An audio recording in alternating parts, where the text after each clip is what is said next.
Hello and welcome. Iran and the United States over Tehran's nuclear program concluded. A session marked by cautious optimism, but also lingering uncertainty. Both delegations arrived with firm red lines, each side wary of crossing into concessions that could be politically costly back home. Iran continues to insist its nuclear ambitions are strictly peaceful, while Washington maintains that only stringent controls can prevent the development of a nuclear weapon. The atmosphere was described by Omani mediators as professional, calm, and rational, yet the underlying contradictions in each party's demands remain unresolved. Meanwhile, US-Israel coordination continues in the background, adding another layer of complexity. With progress made but no breakthrough, the world is left to wonder, can these talks bridge the divide, or will conflicting red lines prove unsolvable? Welcome to Think Tank.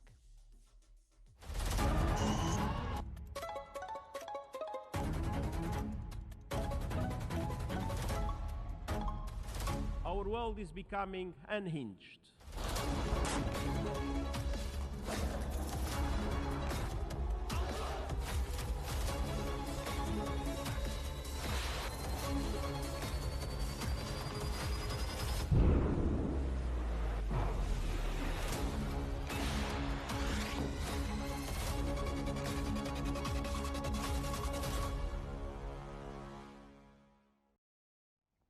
Welcome to the program.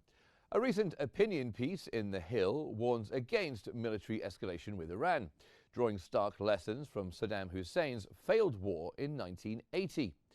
The article highlights that, despite internal grievances, Iranians have historically united in the face of external threats, making any foreign intervention likely to strengthen rather than weaken the regime's domestic position. The author argues that Western policymakers, especially in the US, should not misinterpret internal dissent as an invitation for intervention. Instead, the piece urges a renewed commitment to diplomacy, emphasizing that aggressive actions risk regional instability and could inadvertently bolster Iranian unity against perceived external aggression.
Now, the fifth round of negotiations between Iran and the United States over Tehran's nuclear program has just concluded in Rome.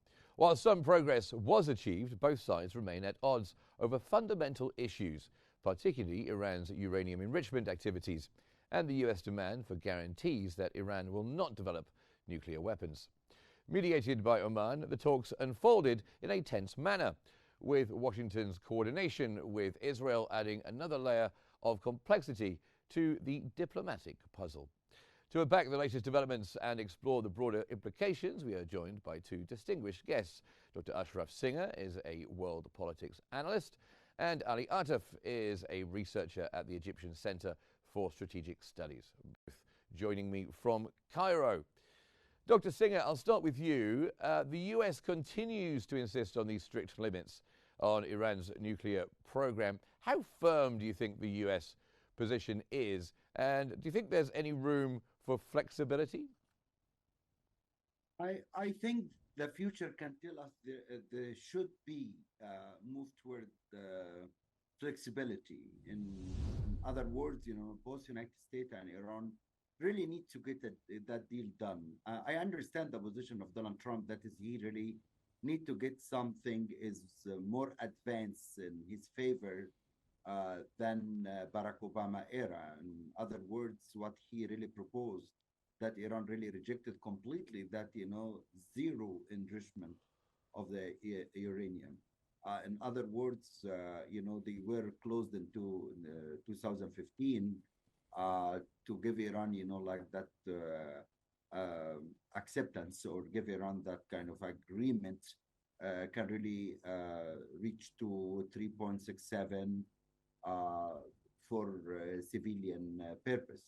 But what really Trump said, and Witkoff, the new proposal, after they reach to this fifth round in Rome, they don't need Iran to get that kind of that deal by enrichment the uranium for civilian purpose. And this is actually against the Iranian sovereignty. After even Trump yesterday signed a number of executive order to build the nuclear reactor in the United States. So this is really trigger Iran feeling, okay, so you have that right to take that decision in your home country under your own sovereignty, but Iran is not. So this is another way that is Iran is not really happy, and seeing that kind of decision in that negotiation, or that kind of deal will not be reached. Second, Iran and United States probably they need really to move on after that kind of deal, that the United States can really move to invest in Iran after finishing all that kind of obstacles in that negotiation. And Iran really does need that kind of investment in terms of infrastructure. In terms of their infrastructure, they need investment either from United States or China, Russia, Europe. So all of the major powers really interested in what Iran is doing now in that negotiations. So Iran is really getting that support, great support actually from Russia and China. To they gave already Iran some of good techniques how to buy the time, not really be deceiving or getting the final decision now. So it seems to me like Iran and United States, they didn't really terminate the negotiation. They will give sometimes probably for 6th or 7th or even 8th rounds, so they can really concluded what they can really accept. Okay. The last point that the Israelis threats. This is really a very dangerous and really increase that level of threats to the Indeed, Dr. Singer. I'm going to stop you there because we are going to come on to the Israel side of things in just a moment. But I want to turn to Ali Attaf. Thank you very much for being here with us. The fifth round of talks has ended with what mediators are describing as some but not conclusive progress. How would you characterize the current state of the negotiations?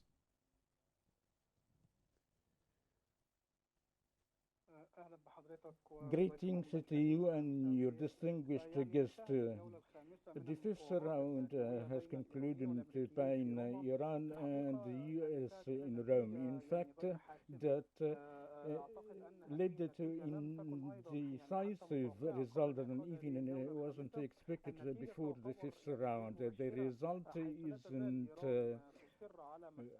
helpful as Iran insists the enrichment of uranium maybe above 5% and did not wish to abandon the nuclear gains gained from the past 5 years.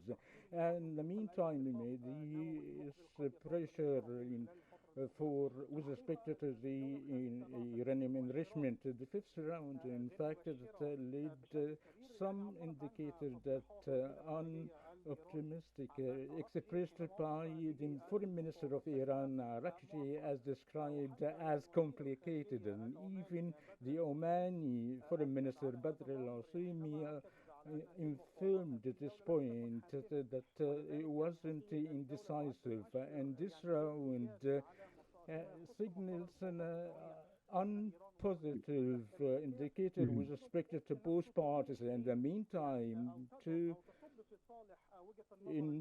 goes in favor of Israeli perception and calling upon using military actions against the Iranian nuclear facilities. Okay, and Dr. Singer, let's come on to Israel then.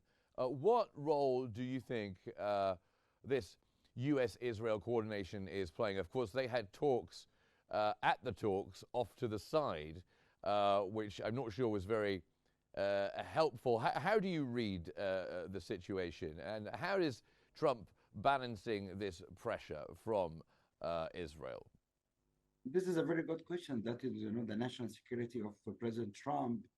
It's already be removed from his position after Trump, heard.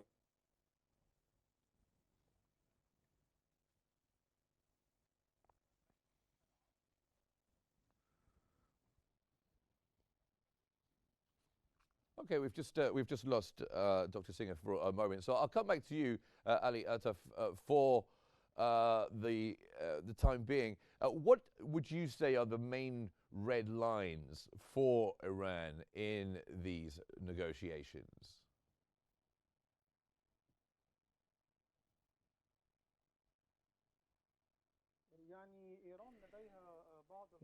Iran has some red lines with respect in these negotiations, expressed in fact at the beginning of the first round in Muscat on April 11th. Iran did not want to give up the issue of uranium enrichment, and in the meantime did not wish that for the upcoming nuclear deal to have two main points, which is the missile dossier for Iran, along with the Iranian military movement in the Middle East. These are very important two files. These are the main red lines with respect to Iran regarding the upcoming nuclear agreement. And it seems within the last round that the main issue, so that Iran did not wish to give up the issue of enrichment to the Iranian, as it is right, and that would complicate the issue and more the opportunities of militarily attacking nuclear facilities by US and Israel. Okay, thank you very much for that, Mr. Attaf. I'll come back to you, Dr. Singer. Sorry, we just lost you there, but we were talking about Israel and the relationship with the United States at these talks. And of course, they're kind of trying to derail these talks and have been since the beginning. Would that be right? Yeah. So Israel is really, it is salience in that issue is very, very high, because Israel many times, repeated to United States and their opinions and every country all over the world that is Israel never ever allowed to Iran to build its own nuclear facilities. The question for Israel is pretty clear. That level of trust between Iran and Israel is very, very, very low. So this is why Israel didn't really buy the Iran when Iran said clearly this is just for a civilian purpose. But Israel, repeated to United States that the core point for Israel points or Israel strategy or Israel policy, never ever to give the Iran that kind of acceptance to build its nuclear facilities, because Israel think that Iran will move directly to the weaponize that kind of nuclear facilities to get the nuclear weapon. But the dark point here, or the dark area here, in that kind of relationship between Israel and Iran, the cost of the failure of the talk could really be high in terms of what is the next. Probably Israel gonna to strike Iran. This will be like a big disaster for the Middle East. Of course, the number of conflict now in Gaza, Yemen, Syria, Lebanon. So add that up to or heated up the Middle East by exchange fire or war between Israel and Iran. It will be costly for the region, and this is why Russia and China really are working hard, to let the United States put some pressure in Israel. Okay, and we'll come to you, Ali Ataf. Iranian officials have mentioned a growing American understanding. That's what they're calling it, a growing American understanding of their demands. Do you think this is true? I mean, we have seen signs from Trump where sometimes he's seemed to say that it would be okay for Iran to have nuclear enrichment, but not a nuclear weapon. But then he changes his mind again. Do you think there is a growing American understanding of Iranian demands?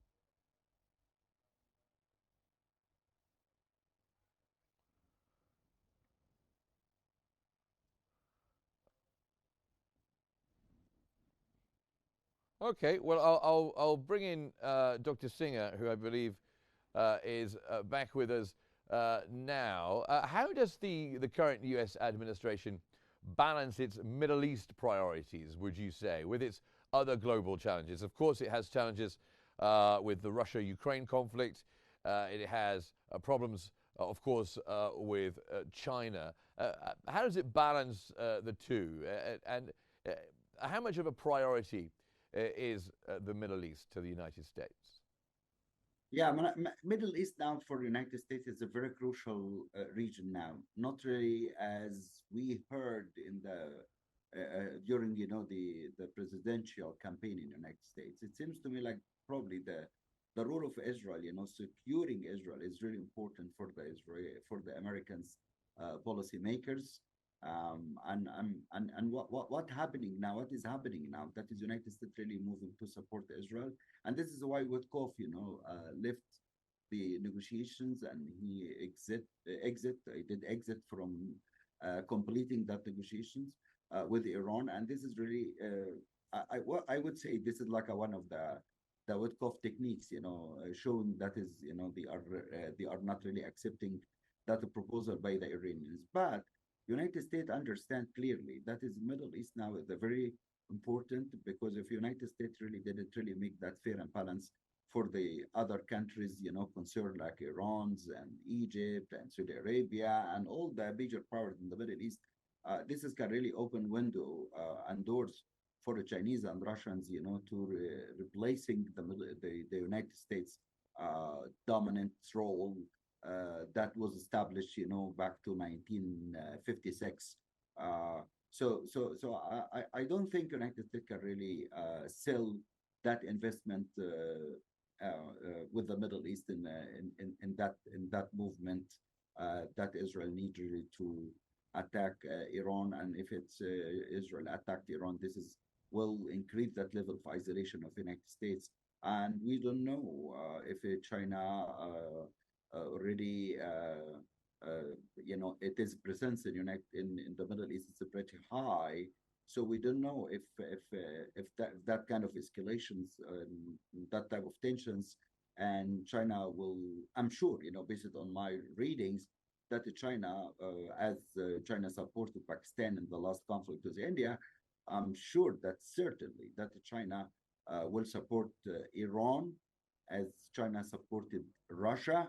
So this is will not be a good picture for United States, as Europeans now they are not really accepting the United States proposal in Russia-Ukraine war, and Europeans now probably they are accepting if Iran can really take that kind of permission that can reach to the point 3.67 for civilians purpose of the nuclear plants in Iran. The situation will be very difficult if Israel really attacked Iran, and Iran repeatedly giving that responsibility for the United States if Israel made that. I think this will be a rational decisions, and should give the United States the time of negotiation with Iran. This is really, I'm sure that both of them, Iran and United States, both of them, they like to reach to the point they can really protect their sovereignty, particularly that Iran is really concerned about its sovereignty in front of their people, and Iran really concerned about any decisions by Israel or United States to attack the Iranian soil will really challenge, the current regime, and will be like it will be very risky in accepting or risk averse or risk acceptance. I think Iran will gonna to be a risk acceptance, and this is mean more escalation in the Middle East, and this is what really move the region here in the Middle East in a very dark future. And this is we don't need to see that between Iran and Israel. And Ali Ataf, coming to you, let me ask you about Israel. There's really pressure is rising in the background, pressure on the United States. How does this affect Iran's negotiating stance, knowing that Israel is perhaps trying to trash these talks and doesn't want the US to make an agreement with Iran?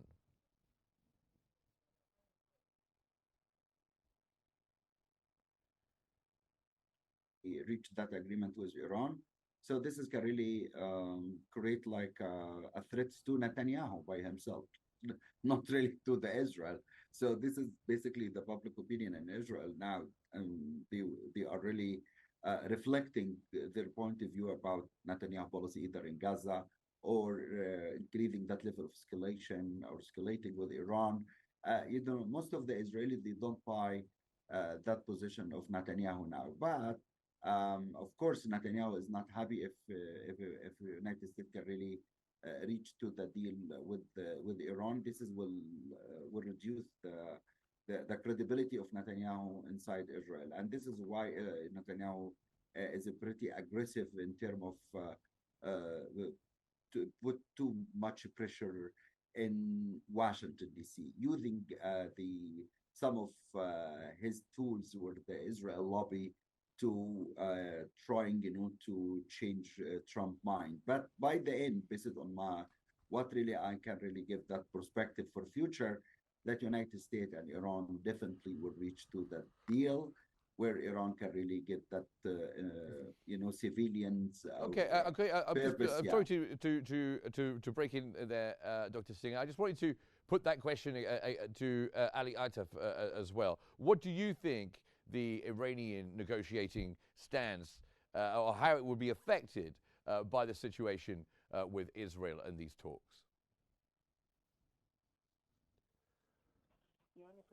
In the outset, we should emphasize that Israel do not support such a diplomatic course of negotiation between US and Iran. Israel in favor of military action in dealing with the nuclear program of Iran. The pressures are undergoing by America upon Israel regarding to leave the diplomatic course and to support the military action, and I think the